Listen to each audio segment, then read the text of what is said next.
Skátastarfið hjá okkur breyttist aðeins. Við legðum meira áherslu á útiveru og allt skátastarfið okkar er úti núna og okkur finnst mjög mikilvægt að börnin fái tækifæri til að koma aftur í tómstundirnar sínar.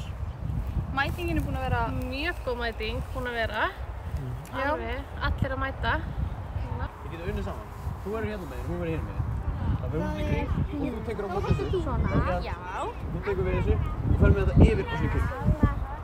Já. Nákvæmlega.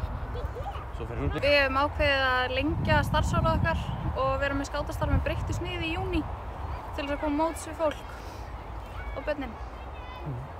Það er ótrúlega gaman í skátunum. Já, sérstaklega sumrin. Já, já. Börnunum finnst það æðislegt að fá að koma aftur í tómstundirnar sínar, skátastarfið. Æðislegt að vera úti. Já, þannig að þetta hefur kannski breytt okkur þannig að við höfum verið meira úti heldur en ella.